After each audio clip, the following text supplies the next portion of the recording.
Shalom. I want to give all praises to Yahweh Ba'Hashem, Yahweh Shai Ba'Hashem, Rahah Kodash, double honors to the apostle of Great Millstone who rule well. Peace and salutations to you, sincere. I came out there pushing the truth across the four corners of the earth. Just wanted to land back off the apostle and the elders and the brothers. All good videos talking about the same thing. You know, get the spiritual currency, get this money. You know, ultimately get the truth. You know, if you're still looking and still not on the right path. You know, if you for anybody who can hear it, you know, first off, get the truth, get the true understanding, you know, of the scriptures, which tell us, you know, the so-called black, so-called Native American, so-called Latino people who we really are, according to the Bible. All right, that's first and foremost. In this video is more so towards the men, all right, because the tabernacle of the Lord is with men, and He's chosen us to do a certain job. You know what I'm saying? And we have to get it done, regardless of what the situation, regardless of this and that, and you know, it's a balance to how much you want to push yourself, and you know, but because you have to know your limits. But you know, this is for myself first and foremost. We have to keep pushing. You know what I'm saying? You have to, if you feel your fire dwindling, which it shouldn't dwindle, you're supposed to have that same love. You know, from the first time you heard the truth till, you know, all the way to whatever point you are, you're supposed to have the same love for the truth. This is John 9:4. I must work the works of him that sent me while it is day. The night cometh when no man can work. And, you know, we talk about it. We say, well, it's time to go out and do the work. Let's do the work. Let's go ahead and do the work. Man, we got to do the work. You know, it's a constant devotion thing. And then, you know, constant rededication thing. And the holy days help that. You know, you actually have the Feast of Dedication. You know, the Passover, that's another act of dedication. You have to give up food and water for a whole day. You know, that's a thing of dedication. So it's all a thing of dedication. And it's just the act of, you know, using wisdom to understanding how you can be more dedicated. Matter of fact, and this is a lesson for myself first and foremost, because I kind of came up short this week. I was going through some shit with the, you know, the job situation, but that's not an excuse. It's not an excuse though. You know, it's it's not an excuse. Let it be motivation to any of you brothers out there listening. You know, to continue to stay sharp, continue to stay on fire. You know, continue to go above and beyond. That's what it's supposed to be. That's just what it is. It said what? The night cometh when no man can work, and we know that time is coming where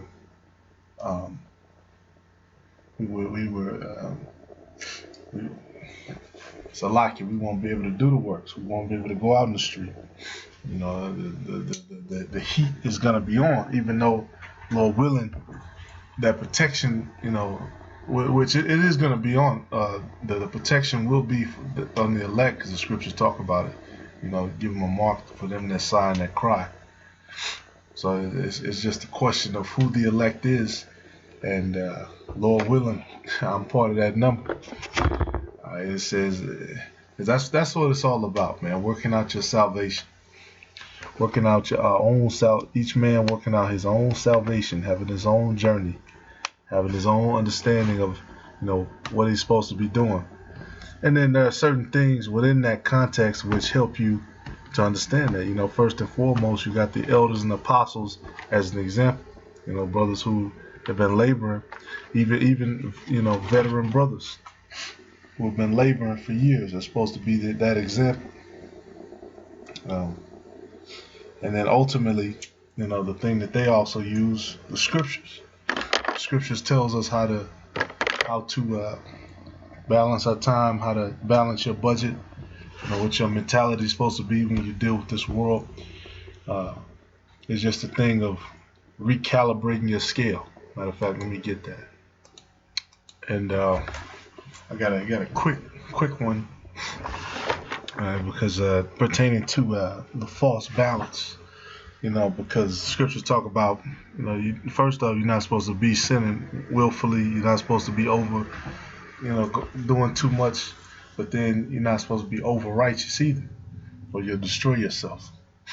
All right, but doing 3 videos is not being over righteous. That's the decree from the top. That's what we're supposed to maintain. But the part I wanted to get, it's a quick story. Yep, it says here's how things were weighed out in the ancient world.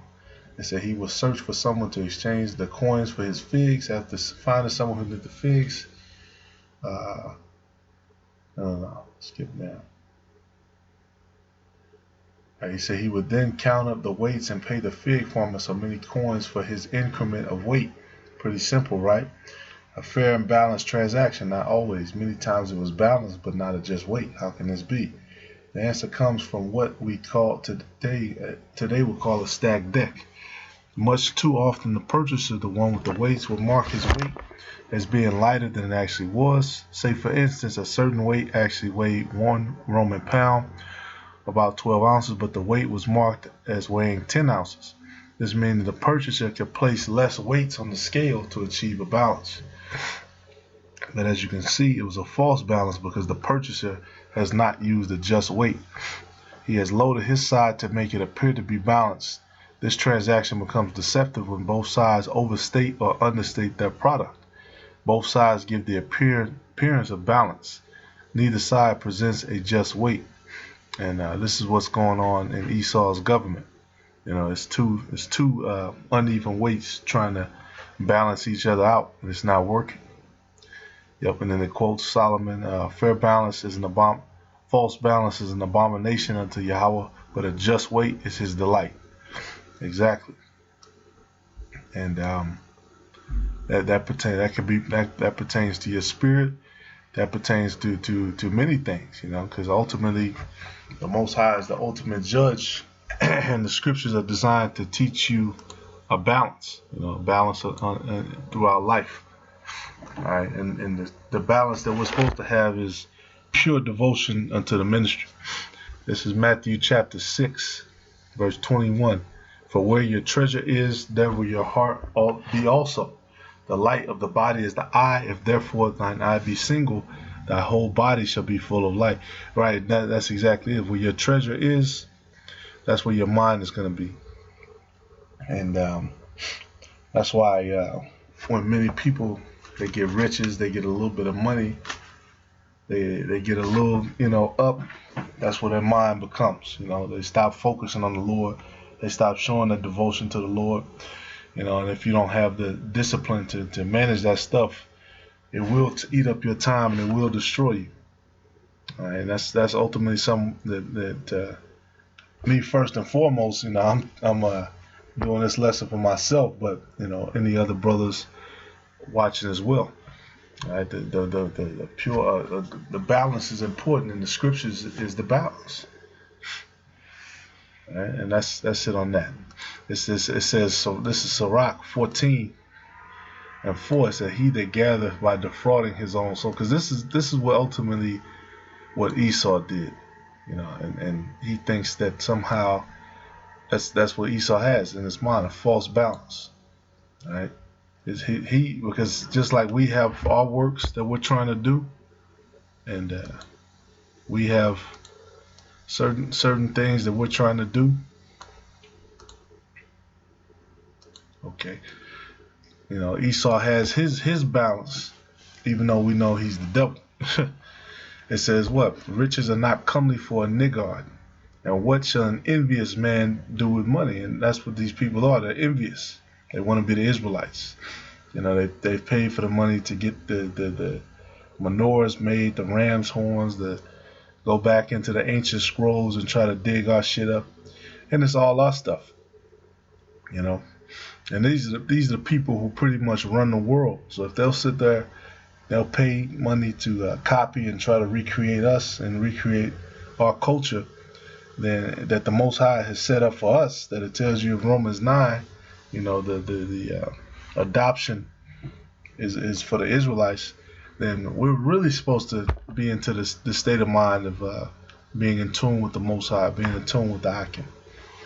All right, and this is ultimately what's gonna happen, to these worldly riches too. Some to consider.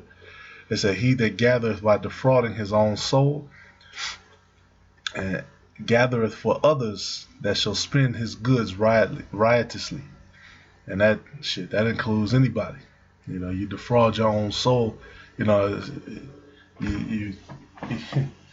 you try to get slick. Basically, you gathering for other people that they shall spend. All these wealthy Edomites, they spend their lives ripping people off and getting rich and doing all these schemes, and then at the end they get old, withered up, die, leave it to their kids, and their kids fucking blow the money or whatever.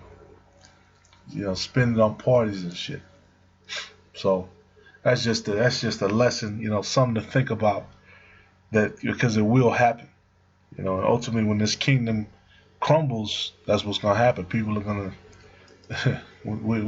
us first and foremost, we're gonna spend his goods riotously. We're gonna take back all the gold, all the silver, but that's later on.